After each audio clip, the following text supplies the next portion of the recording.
The massive doors of the Galactic Defense Academy's main simulation chamber hissed open, releasing a wave of cool air that carried the metallic scent of advanced technology.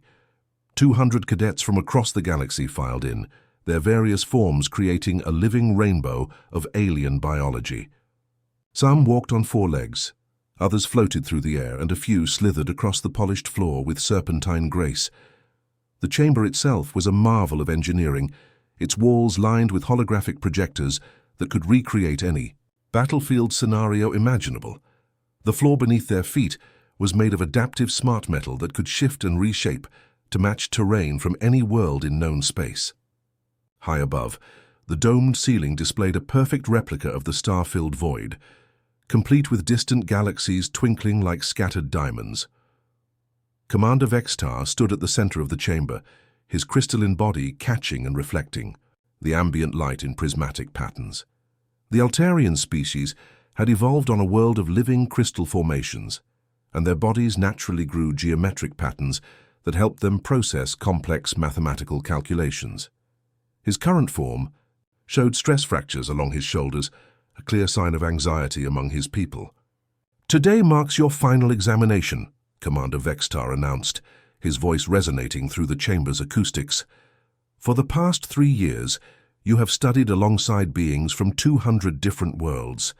You have learned the art of diplomacy, the science of warfare, and the philosophy of peace. Today, all of that training will be tested." The holographic display flickered to life above them, and suddenly the chamber was filled with the sight of deep space. Stars wheeled slowly overhead, and in the distance, 3 blue-green worlds hung like jewels against the cosmic darkness. These were the core worlds, the heart of galactic civilization, home to over 40 billion beings. But approaching those peaceful worlds was something that made even the bravest cadets take an involuntary step backward. The enemy fleet materialized in the projection like a spreading cancer, ship after ship appearing until the space around the core worlds was choked with hostile vessels. The Zephyrian Empire's invasion force was a sight that had given nightmares to military strategists for decades. 12 massive dreadnoughts led the formation, each one a flying fortress the size of a small moon. Their hulls were black as the void itself, covered in weapon ports that glowed with malevolent red energy. Behind them came 40 heavy cruisers, sleek predators designed for speed and destruction, and surrounding this core of devastation were over 200 support vessels, carriers, destroyers, and assault ships, all bristling with enough firepower to crack planets. "The scenario is simple," Commander Vextar continued, though his voice carried no hope. "The Zephyrian Empire has launched their full invasion force against the core worlds. Their fleet will reach the outer defensive perimeter in exactly 60 minutes. Your mission is to stop them." The chamber fell silent, except for the soft humming of the holographic projectors.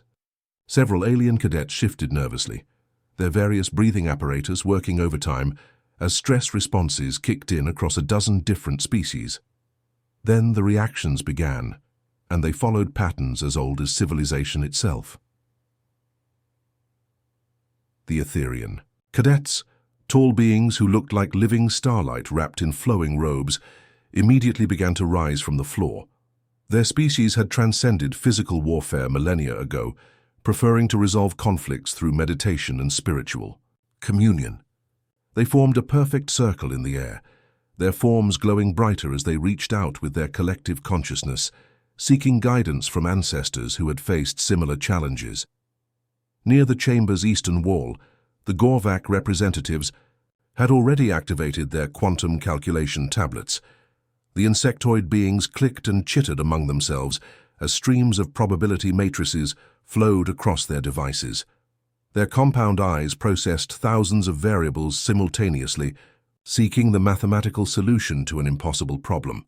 They were brilliant strategists, but their methods required time, something they didn't have. The Veltari delegation, tall humanoids with skin that shifted color based on their emotions, had formed their traditional council circle. Their diplomatic training kicked in automatically as they began discussing the possibility of negotiating with the Zephyrian forces. Perhaps there was some way to avoid bloodshed, some compromise that could be reached. Their skin flickered through shades of blue and green as they debated, hope battling against growing desperation.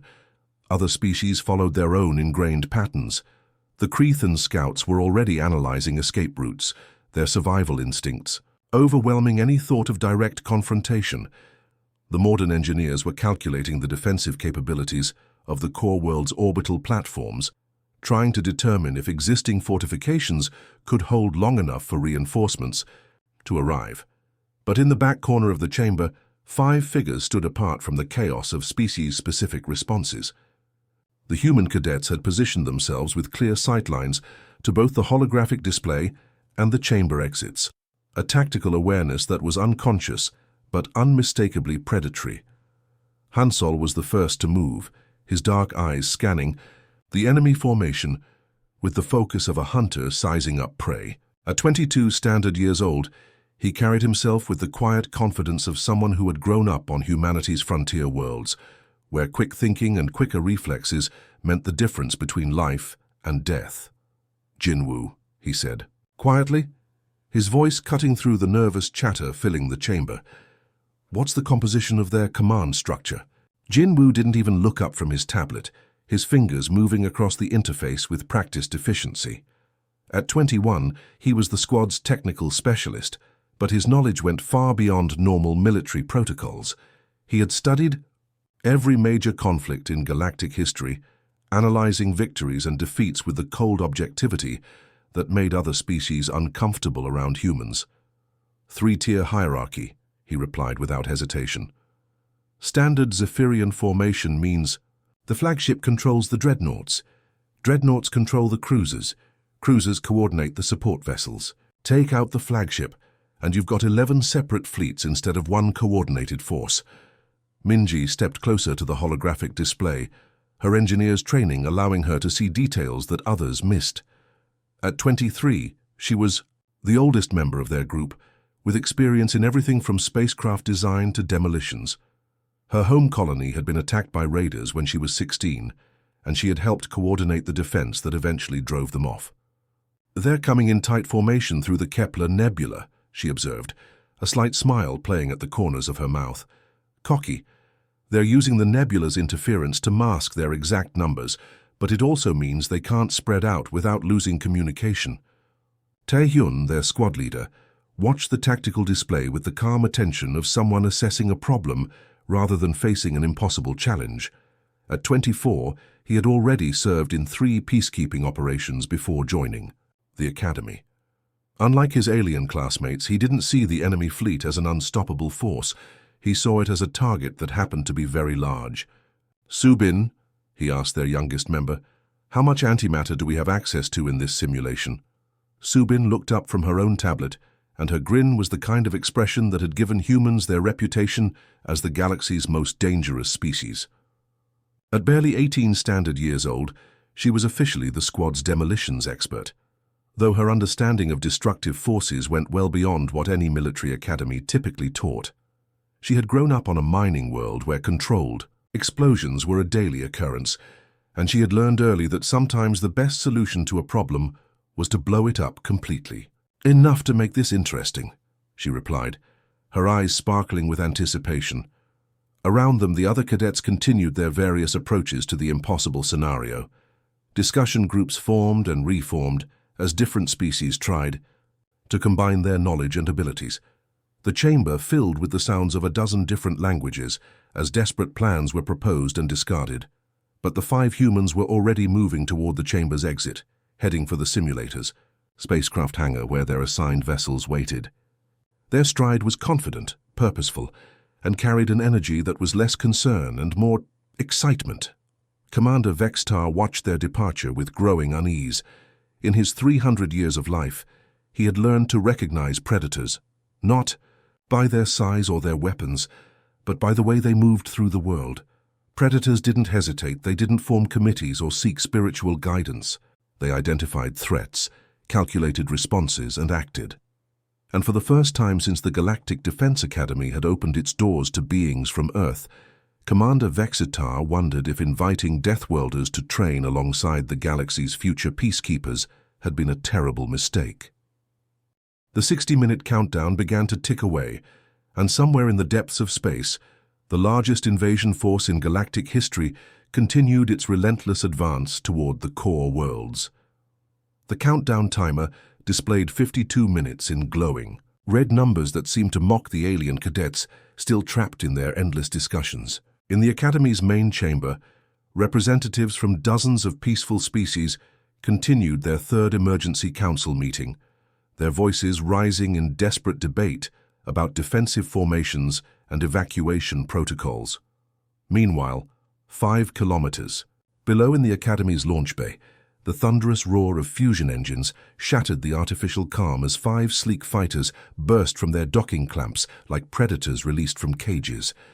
The fighters themselves were marvels of human engineering, each one a deadly fusion of speed and firepower that pushed the boundaries of what galactic safety regulations considered acceptable.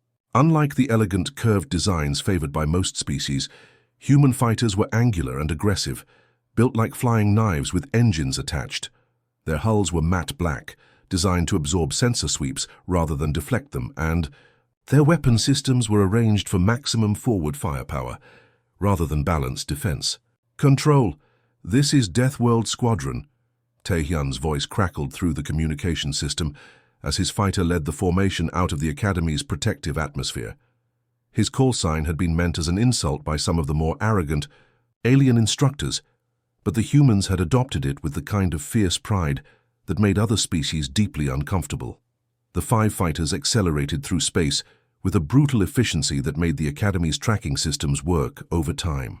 To keep up, where alien pilots preferred smooth, graceful maneuvers that conserved fuel and minimized stress on their equipment, the humans pushed their machines to the absolute limits of structural integrity, treating their fighters less like precision instruments and more like guided missiles with life support systems. "We're going weapons hot and engaging the enemy," Taehyun announced, his voice carrying the calm certainty of someone who had made peace with the possibility of death long ago. Back in the Academy's command center, Commander Vextar's crystalline form began flickering rapidly, a sign of extreme agitation among his people. The geometric patterns across his body shifted into configurations that hadn't been seen since the last Great War, when his ancestors had watched entire fleets disappear into the void. "Negative, Cadet Taehyun," the commander's voice carried a harmonic undertone that made every alien in the chamber flinch. "You're outnumbered 400 to 1. Return to defensive positions immediately." The response that came back through the communication system would be studied by military historians for generations to come, not for its tactical brilliance, but for the casual way it dismissed everything the galaxy considered rational military doctrine. "Sorry, Commander," Minji's voice floated through the speakers with barely concealed amusement, as if she were apologizing for missing a study session, rather than disobeying a direct order in the face of certain death. "Poor reception out here. Jinwoo, you getting this interference too?" Her fighter was already rolling into an attack pattern that violated every principle of safe flying, using a nearby asteroid field to mask her approach, while simultaneously building speed for an attack run that would take her directly through the enemy formation's densest concentration of firepower. "Definitely interference," Jinwoo confirmed, his voice steady and focused as his fighter executed a maneuver that the Academy's flight instructors had specifically forbidden because it put stress loads on the ship's frame that were theoretically impossible to survive. But human fighters weren't built to theoretical specifications. They were built to exceed them. The Zephyrian invasion fleet had detected the approaching fighters, of course. Their sensor arrays were military-grade, designed to track thousands of targets simultaneously across multiple star systems. But what their tactical computers couldn't process was why 5 tiny fighters were approaching a force that could glass entire planets. The enemy formation began to shift, massive dreadnoughts adjusting their positions like sleeping giants stirring, to swat at annoying insects. Weapon systems that could crack moons began tracking the approaching humans, their targeting computers calculating intercept courses with mathematical precision. "Subin," Taehyun's voice cut through the communication chatter, "light up that cruiser's engine array." The youngest member of their squadron responded with the kind of gleeful enthusiasm that had earned humans their reputation as the galaxy's most unpredictable species. Her fighter dove toward a Zephyrian heavy cruiser with the trajectory of a falling meteor, engines screaming at maximum output. The heavy cruiser was a kilometer-long instrument of destruction, its hull bristling with enough weaponry to reduce small asteroids to cosmic dust. Its armor plating could withstand direct hits from orbital bombardment cannons, and its defensive screens were designed to stop anything short of a coordinated fleet assault. But Subin wasn't aiming for the armor. Her fighter screamed past the massive ship's hull, close enough that the cruiser's defensive turrets couldn't track her fast enough to get a clean shot. Instead of targeting the ship's heavily protected command sections or weapon batteries like any rational pilot would, she aimed for something that most species considered beneath notice: the vessel's exhaust ports. The ports were designed to vent plasma from the ship's massive fusion engines, creating the thrust necessary to move something the size of a small city through space. They were protected by magnetic fields and automated systems, but they were also the one part of the ship that had to remain open to function. Subin's weapons blazed with concentrated energy, sending streams of coherent light directly into the cruiser's engine exhausts. For a moment, nothing seemed to happen. Then the ship's fusion containment systems, suddenly flooded with external energy, began to destabilize. The explosion that followed wasn't enough to destroy the heavy cruiser, but it was spectacular enough to light up half the star system.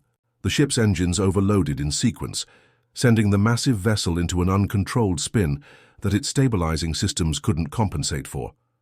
Worse, the cruiser's erratic movement sent it careening into two of its escort ships, their hulls grinding against each other in a shower of sparks and debris.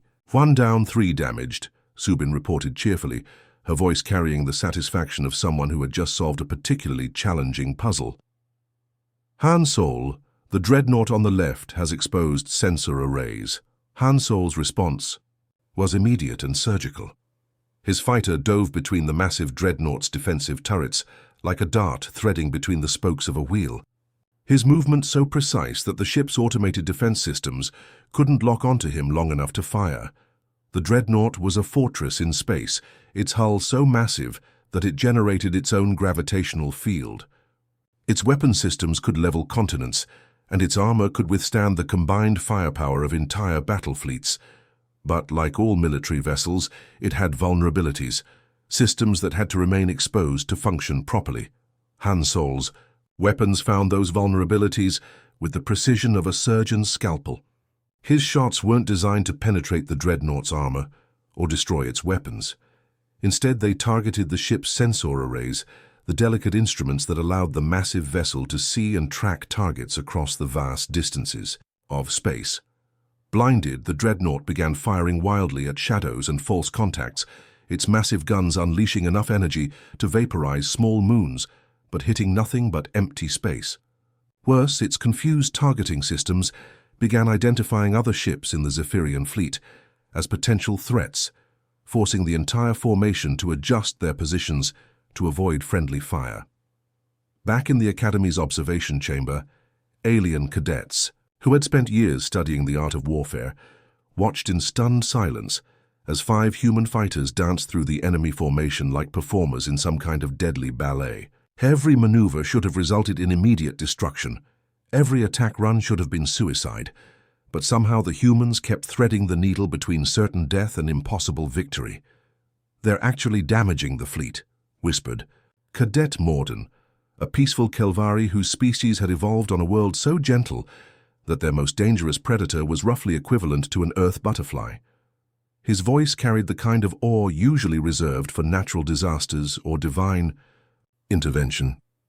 Commander Vextar stood frozen before his tactical display, watching formations and probability matrices that had been calculated by the galaxy's finest military minds crumble before his eyes. The humans weren't just surviving their suicidal assault, they were systematically dismantling the invasion force's coordination, turning the enemy's overwhelming numerical superiority into a disadvantage as confused ships collided with each other in the growing chaos. The Zephyrian fleet, which had begun the simulation in perfect formation, now resembled a disturbed nest of angry insects. Ships fired at phantoms, collided with their own allies, and struggled to maintain formation as their command structure began to break down under the pressure of dealing with an enemy that refused to follow any known tactical doctrine. And through it all, 5 human voices continued their casual chatter over the communication system, discussing attack plans and target priorities with the kind of relaxed confidence that made every alien listening question everything they thought they knew about warfare. The timer continued its relentless countdown, but for the first time in the simulation's history, the impossible began to seem merely improbable. The countdown timer showed 38 minutes remaining, but the orderly Zephyrian invasion fleet that had existed just 20 minutes ago was now a memory. What had once been a perfect formation of deadly warships now looked like someone had kicked over an anthill made of starships. Vessels drifted in random directions, their hulls scarred and bleeding atmosphere into the void. Others spun wildly out of control, their crews struggling with systems that no longer responded to commands. At the heart of this chaos, 5 human fighters moved like sharks through bloody water, their weapons systems cycling between targets with mechanical precision, while their pilots maintained a casual conversation that would have sounded more appropriate in a training exercise than the middle of the galaxy's most impossible military scenario. "Status report," Tae-hyun called out as his fighter rolled inverted and dove beneath a damaged Zephyrian cruiser. The enemy ship's defensive turrets tracked him desperately, but he was already inside their minimum engagement range. His fighter's nose pointed directly at a section of hull that his tactical computer had identified as structurally weak.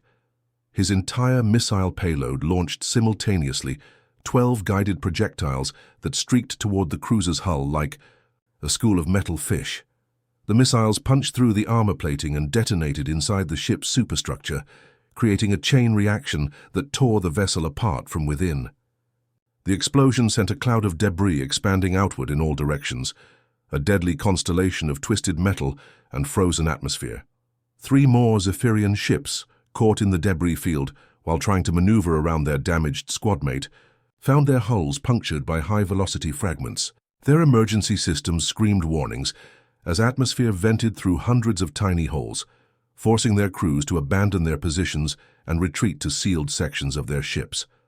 "I've got control of their emergency broadcast system," Jin-Woo reported from his fighter, his voice steady despite the fact that he was currently pulling a 6G turn that should have crushed his internal organs. Human pilots were notorious throughout the galaxy for their ability to withstand acceleration forces that would kill most other species, but even by human standards, Jin-Woo was pushing the limits of what biology could endure. His fingers danced. Across his console within human speed, lines of code flowing across his secondary display as he wormed deeper into the Zephyrian fleet's communication networks. The enemy had tried to lock him out, of course. Their cybersecurity systems were military-grade, designed to resist the most sophisticated hacking attempts known to galactic science. But galactic science had never encountered human creativity applied to the art of digital warfare. Broadcasting human battle footage from the Terran-Krelian War on all their channels, Jin-Woo announced, his voice carrying a note of satisfaction as his programs finally cracked through the last layer of Zephyrian encryption. The effect was immediate and devastating. Across the enemy fleet, every screen, every communication device, every heads-up display suddenly filled with images that would give nightmares to species that had known only sanitized, civilized warfare. The footage was from humanity's bloodiest conflict, a war that had raged across 3 star systems and claimed over 1 billion lives. It showed human soldiers charging through plasma fire with nothing but conventional weapons, their faces painted with war paint that made them look like demons from some ancient mythology. It showed human pilots ramming their burning fighters into enemy capital ships, their final transmissions filled with battle cries that echoed humanity's violent past. But most terrifying of all, it showed human berserkers, soldiers who had pushed beyond the normal limits of fear and pain, fighting with a savagery that made wild animals look tame by comparison. They moved through enemy positions like living nightmares, their weapons firing until they overheated, then switching to melee combat with an efficiency that spoke to millions of years of predatory evolution. The simulated Zephyrian crews, raised in a civilization that had known only controlled strategic warfare, found themselves staring at images of humans who fought like they enjoyed it. Some abandoned their posts and fled to their ship's emergency pods. Others began fighting among themselves, their composure shattered by the psychological assault. Panic spread through the fleet like a virus, ship captains issuing contradictory orders while their crews struggled to maintain discipline in the face of enemies who seemed to view death as just another tactical option. Minji had taken a completely different approach to the chaos, using her fighter as bait in a deadly game of cosmic tag. She had positioned herself near the edge of a gas giant's gravitational field, her engines running at minimum power to make her appear vulnerable. When an entire squadron of Zephyrian fighters had moved in for what they thought would be an easy kill, she had suddenly accelerated, leading them in a spiraling dive toward the massive planet below. The gas giant was a monster, its gravitational field strong enough to capture moons and tear them apart with tidal forces. Minji rode the edge of that field like a surfer riding a wave, her fighter's computer calculating trajectory, changes that kept her just barely outside the point of no return. The enemy fighters, built for combat rather than precision flying, couldn't match her maneuvers. One by one they crossed the invisible line where the planet's gravity became inescapable. Their engines screamed at maximum power, but physics was stronger than technology. The Zephyrian ships were pulled into the gas giant's crushing embrace, their hulls compressed into metal pancakes by forces that could reshape continents. 12 more down, Minji announced casually as she pulled out of her death-defying dive, her fighter's hull glowing red from atmospheric friction. Anyone else want to play tag with a planet? But even Minji's gravitational warfare paled in comparison to what Subin had just accomplished. The youngest member of their squadron had somehow managed to fly her fighter inside an enemy dreadnought, not beside it or around it, but literally inside the massive ship's superstructure. The maneuver had started when she had noticed that the dreadnought's main hangar bay was open, disgorging fighter squadrons to join the battle. Instead of engaging the enemy fighters, Subin had accelerated directly toward the hangar opening, her fighter's profile small enough to slip past the defensive screens designed to keep out much larger threats. Once inside the dreadnought's belly, she had navigated through corridors and maintenance shafts that were never meant to accommodate military spacecraft. Her fighter had screamed through the ship's interior like a guided bullet, dodging structural supports and automated defense systems while dropping antimatter charges at strategic points throughout the vessel. The trail of destruction she left behind her was a masterpiece of controlled demolition. Each charge was precisely placed to maximize structural damage while creating a chain reaction that would propagate throughout the ship's frame. By the time she had emerged from the dreadnought's main cannon, a feat of flying that violated several laws of physics and at least one galactic treaty regarding reckless endangerment, the massive warship was already beginning to tear itself apart from within. The explosion that followed was visible from 3 star systems away, a brilliant flower of destruction that briefly outshone the local sun. The dreadnought, which had been large enough to carry its own fleet of smaller ships, simply ceased to exist, replaced by an expanding cloud of superheated gas and metallic debris. "Show off," Han Sol muttered, though his tone carried unmistakable pride as he watched his youngest squadmate's handiwork bloom across space like a deadly aurora. Back in the Academy's observation chamber, alien cadets who had spent their entire lives studying the theoretical aspects of warfare found themselves witnessing something that challenged everything they thought they knew about combat. Traditional military doctrine said the humans should have been dead within the first 5 minutes of engaging such overwhelming odds. The laws of physics said that their maneuvers were impossible, that their fighters shouldn't be able to survive the stresses they were subjecting them to. Basic logic said that their tactics were the work of madmen with death wishes. But the evidence was undeniable. The enemy fleet was dying, ship by ship, system by system, as 5 human fighters carved through their formation like surgical instruments wielded by master surgeons. And the humans weren't just surviving their impossible assault. They seemed to be enjoying themselves, their casual banter over the communication channels suggesting that this was just another day at the office for Earth's most dangerous children. Commander. Vextar's crystalline form had gone completely transparent. a sign of shock so profound that his species' language didn't have words for it. Around him, instructors from dozens of different worlds watched tactical displays that showed formations and strategies being rewritten in real time by 5 cadets who had apparently decided that the laws of warfare were more like guidelines. The timer continued its relentless countdown, now showing 26 minutes remaining. But for the first time since the simulation had been created, the impossible scenario was beginning to look merely improbable. 26 minutes left, Tai Hyun announced, his voice cutting through the communication chatter as he surveyed the chaos his squadron had created. Time to find their command ship. The hunt for the Zephyrian flagship was about to begin, and somewhere in the depths of space, the galaxy's most dangerous predators were closing in on their ultimate prey. The countdown timer glowed like an angry red eye, displaying 18 minutes remaining as the 5 human fighters regrouped at the edge of what had once been the Zephyrian invasion fleet's perfect formation. Around them, the wreckage of dozens of enemy ships drifted through space like a metallic graveyard, their hulls torn open and bleeding frozen atmosphere into the void. But at the heart of the chaos, protected by layers of remaining escort ships and enough firepower to level a small moon, sat their ultimate target. The Zephyrian Command Dreadnought was a monument to military engineering, a kilometer-long fortress that served as the brain of the entire invasion force. Its massive hull bristled with weapon emplacements, each one capable of vaporizing a city block. Energy shields shimmered around its superstructure, like a soap bubble made of pure force, deflecting the debris from nearby explosions as if they were raindrops.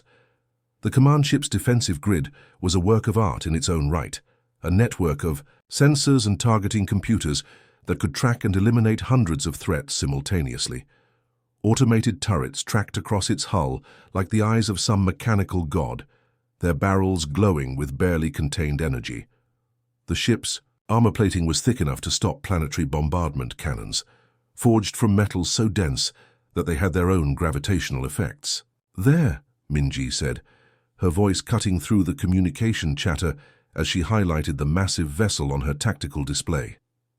The dreadnought sat at the center of its protective formation like a spider in a web of steel and energy. "That's our target." In the Academy's observation chamber, alien cadets who had been listening to the human squadron's casual conversation throughout their impossible assault exchanged glances of pure disbelief. Even if these 5 Deathworlders had somehow survived this long against odds that should have crushed them in minutes, attacking the command ship wasn't just difficult, it was beyond the realm of possibility. The Etherian cadets, their normally glowing forms dim with shock, whispered prayers to ancestors who had never faced anything like what they were witnessing. The Gorvak representatives had long since stopped trying to calculate probability matrices, their quantum computers smoking from overuse as they attempted to process tactical scenarios that violated every known law of military science. Commander. Vegstar's crystalline body had developed stress fractures that ran through his entire structure, geometric patterns of anxiety that spoke to his species' deep unease with concepts that couldn't be reduced to mathematical equations. He stared at his tactical displays with the expression of someone watching the fundamental laws of reality bend themselves into pretzels. "Jinwoo, can you get us close?" Tae-hyun asked, his voice carrying the calm focus of someone discussing a routine training exercise rather than planning an assault on the most heavily defended target in known space. Jinwoo's fighter rolled through a series of evasive maneuvers as he studied the enemy formation, his tactical computer painting threat, vectors across his display in shades of red that ranged from dangerous to instantly lethal. The approach to the command dreadnought was a maze of overlapping defensive fields, sensor networks, and automated weapon systems that could reduce his fighter to its component atoms before he got within 100 kilometers of his target. "Not in these fighters," he replied, his voice steady despite the fact that he was currently threading his way between 2 enemy destroyers while their point defense systems tried to swat him like an annoying insect. "But I've been tracking that damaged cruiser we tagged earlier. It's drifting, minimal crew, and its engine core is still intact." The cruiser in question was one of their earlier victims, a heavy warship that had been crippled by Subin's creative approach to engine modification. It tumbled slowly through space, its hull scarred and blackened by internal explosions, atmosphere venting from dozens of hull breaches. Emergency beacons flickered weakly along its superstructure, automated distress calls that went unanswered, as the rest of the Zephyrian fleet focused on dealing with the 5 human fighters who had turned their organized invasion into a chaotic nightmare. "You're thinking what I think you're thinking," Han Solo said, and it wasn't a question. His tone carried the kind of resigned acceptance that came from years of watching his human squadmates turn impossible situations into merely improbable ones through the application of creativity and controlled insanity. Minji's laughter came through the communication system, like the sound of a hunting predator that had just spotted wounded prey. Her fighter began adjusting its course toward the drifting cruiser, her engines throttling up to maximum power as she prepared for what any sane species would consider an act of collective suicide. "Subin, how do you feel about stealing an enemy ship?" she asked, her voice carrying the kind of casual enthusiasm that most people reserved for discussing weekend plans.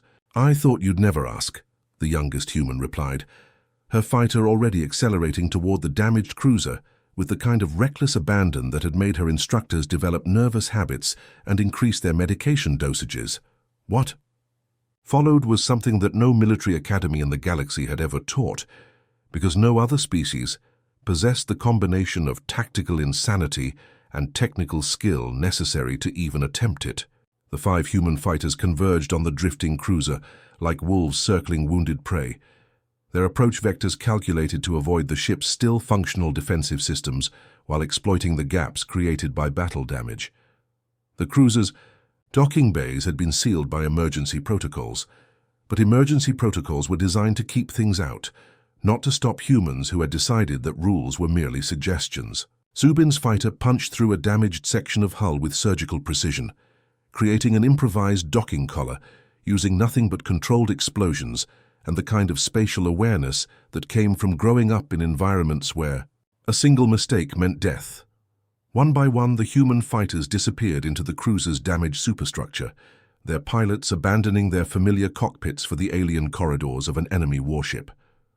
The cruiser's internal layout was a maze of passages designed for beings with different physiologies and tactical doctrines, but humans had learned long ago to adapt to environments that weren't meant for them. The takeover of the enemy vessel was accomplished with an efficiency that would have impressed professional pirates. Jinwoo's technical expertise allowed him to interface with alien computer systems, while Han Sol and Minji dealt with the skeleton crew that had remained aboard the damaged ship. Taehyun coordinated their movements with the precision of someone who had done this kind of thing before, even though commandeering enemy vessels wasn't technically part of the Academy's curriculum.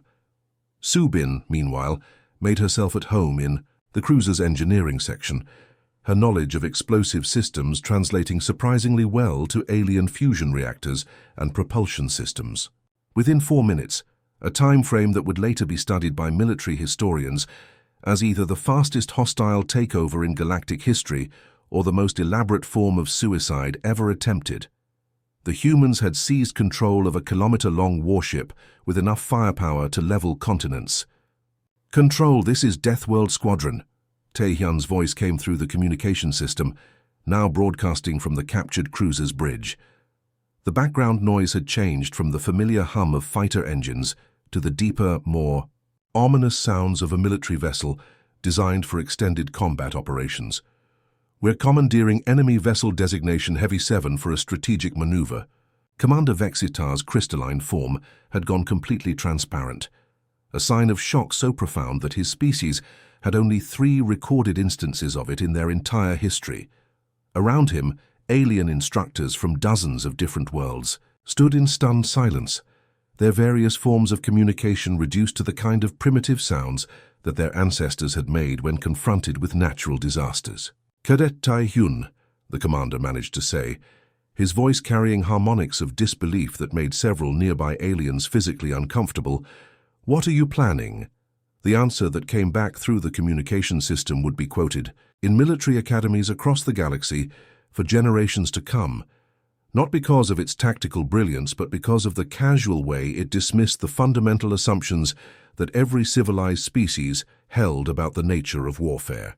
"Physics experiment," Tae-hyun replied, with the kind of calm certainty that suggested he was discussing a routine laboratory procedure, rather than attempting something that violated several interstellar treaties regarding the use of stellar phenomena as weapons. "We're going to see what happens when you use a stellar gravity, well as a kinetic weapon accelerator." The captured cruiser began to move, its damaged engines roaring back to life under Subin's expert ministrations. But instead of heading toward the command dreadnought, it turned toward the system's star, a yellow giant that burned with the fury of nuclear fusion made manifest. The alien observers watched in stunned silence as the humans guided their stolen ship around the star in a tight gravitational slingshot, using the massive celestial body's gravitational field to accelerate their vessel to velocities that pushed the boundaries of what its structure could handle. The cruiser's hull began to glow from tidal stresses, its superstructure groaning under forces that could reshape planets. At the last possible moment, when the ship's structure was seconds away from catastrophic failure, the humans aimed their improvised kinetic weapon directly at the command dreadnought and activated the escape pods. 14 minutes remaining on the countdown, and the captured cruiser, now moving at nearly 10% of light speed, struck the command dreadnought like the fist of an angry god. The collision released energy equivalent to a small stellar explosion, vaporizing both ships instantly and sending a shockwave through the enemy formation that crippled half the remaining fleet. The command dreadnought, which had seemed as permanent and indestructible as a mountain, simply ceased to exist, replaced by an expanding cloud of superheated plasma that painted the surrounding space in shades of destruction. "Well," Subin's voice came through the communication system from her escape pod, carrying a note of slight disappointment that suggested the universe had somehow failed to meet her expectations. That was over quickly. The countdown timer displayed 7 minutes remaining, but its glowing red numbers seemed almost mocking now. The simulation that had been designed to humble every cadet team for the past decade was effectively over, though the computer systems continued their relentless tracking of a battle that had already been decided.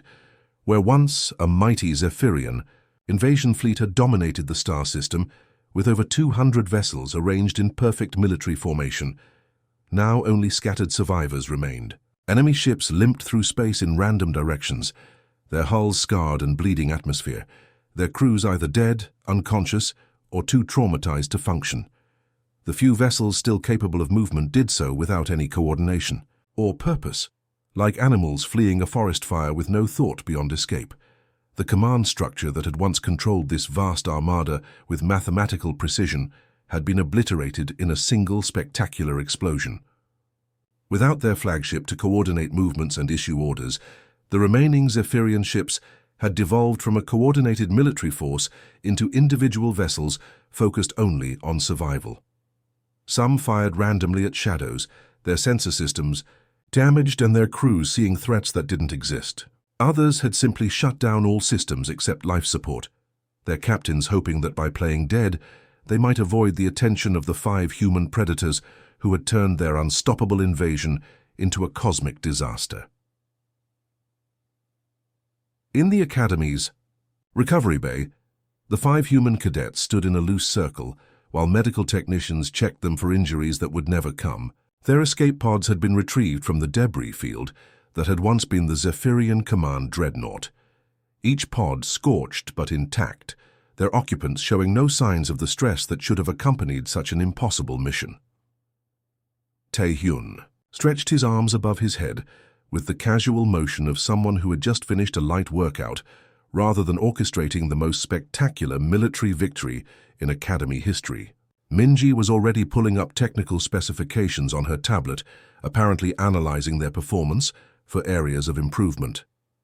Jinwoo sat quietly, his fingers still dancing across a portable console as he monitored the communication channels of the surviving enemy ships, listening to panicked reports and confused orders that painted a picture of an organization in complete collapse. Hansol cleaned his sidearm with the methodical precision of someone for whom weapon maintenance was as natural as breathing, while Zubin hummed quietly to herself, a cheerful melody that seemed completely at odds with the destruction she had helped orchestrate. They looked, in short, like 5 young people who had just completed a routine training exercise, rather than rewriting the fundamental assumptions of galactic warfare. The Academy's debriefing chamber had never seen anything like the crowd that gathered to witness the aftermath of the impossible scenario. Alien cadets from dozens of species pressed against the observation windows, their various forms of vision straining to get a better look at the 5 humans who had just accomplished something that every military computer in the galaxy had calculated as impossible. The Etherian cadets floated in tight clusters, their normally radiant forms flickering with uncertainty as they tried to process what they had witnessed. The Gorvak representatives had given up on their quantum calculations entirely, their compound eyes staring blankly at displays that showed probability matrices so broken that their computers had simply stopped trying to make sense of them. Simulation terminated, the Academy's central computer announced in the neutral tone it used for all official pronouncements. Invasion force neutralized. Total time elapsed, 53 minutes and 47 seconds. Mission parameters exceeded. Cadet performance unprecedented. Commander Vextar's crystalline form had dimmed to almost complete transparency, a physiological response that his species reserved for encounters with the impossible. The geometric patterns that normally flowed across his body had frozen into configurations that spoke to shock so profound that his neural pathways were struggling to process it. This cannot be real, he whispered, his voice carrying harmonics of disbelief that made several nearby aliens physically uncomfortable. No cadet team has ever completed the impossible scenario. Our finest tactical computers verify it as mathematically unwinnable. The probability of success approaches 0. Minji looked up from her tablet and offered the commander a slight shrug that somehow managed to be both respectful and dismissive at the same time. Maybe for normal people, she said, her tone suggesting that she was discussing something as mundane as the Academy cafeteria's daily menu, rather than a complete revolution in military thinking. The air in the chamber suddenly shimmered with energy patterns that made every alien present step backward involuntarily. Grand Admiral Keltaran was materializing via holographic projection, her ancient form taking shape from particles of light and electromagnetic force. She was old beyond the comprehension of most species, having commanded fleets when human civilization was still confined to a single world, and her presence carried the weight of authority that came from centuries of military command. Her features were sharp and angular, carved by time and responsibility into the kind of face that belonged on statues commemorating great victories. Her eyes held the depth of someone who had seen empires rise and fall, who had made decisions that affected the lives of trillions of beings across countless worlds. "Cadets," she began, her voice carefully controlled in the way that suggested she was working very hard to maintain her composure. "I need to understand what we have just witnessed. Our wargames are designed by the finest military minds in the galaxy, tested against every known tactical doctrine and strategic philosophy. The scenario you just completed has maintained a statistical success rate of 0% for over a decade." Taehyun exchanged glances with his squadmates, a moment of silent communication that spoke to years of shared experience and mutual understanding. When he looked back at the Admiral, his expression was respectful but unintimidated, the face of someone who had just proven that the impossible was merely another word for difficult. "Respectfully, Admiral," he said, his voice carrying the quiet confidence that had marked all of his communications throughout the simulation, "I think your scenario designers might have been thinking too much like peaceful civilizations." The Admiral's ancient eyes narrowed slightly, not with anger but with the intense focus of someone encountering a completely new concept. "Explain."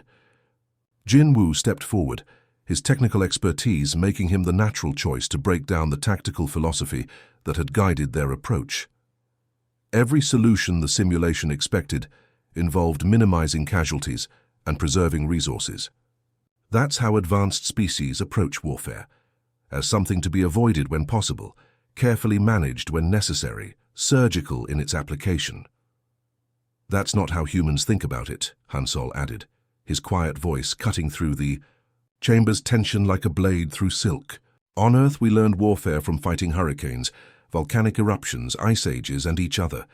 When something threatens our survival, we don't try to manage it or negotiate with it. We try to kill it completely. Subin nodded enthusiastically, her youthful energy seeming almost inappropriate in the solemn atmosphere of the debriefing chamber. Plus, your enemy AI was programmed with normal tactical responses. It expected rational behavior, calculated risks, strategic thinking. It didn't know how to handle someone who just decided to break all the rules and see what happened. The silence that followed stretched for long moments, broken only by the soft humming of the Academy's life support systems and the distant sound of space traffic moving through the orbital platforms surrounding the facility. Every alien in the chamber was processing the same devastating realization. The galaxy's military leaders hadn't just been training alongside promising cadets from a newly contacted species. They had been sharing their strategic knowledge, their tactical doctrines, and their deepest military secrets with the most dangerous military minds in known space. "Admiral," Commander Vextar whispered, his voice barely audible through the crystalline matrix that served as his vocal apparatus, "what have we done?" Grand Admiral Keltaran studied the 5 humans for a long moment, her expression cycling through surprise, concern, calculation, and finally something that might have been relief. Then, in a response that surprised everyone present, including herself, she smiled. "We've made sure they're on our side," she said, her ancient voice carrying a note of satisfaction that spoke to strategic thinking on a scale that most beings couldn't comprehend. "Cadets, congratulations. You have just redefined what we thought was possible in modern warfare. I believe the galaxy owes you a debt of gratitude." Minji raised an eyebrow, her expression carrying the kind of casual curiosity that suggested she was asking about homework rather than the most significant military development in galactic history. "Does this mean we passed?" The Admiral's smile widened, transforming her stern features into something almost grandmotherly. "With honors. Though I suspect we'll need to redesign our entire curriculum now." The end.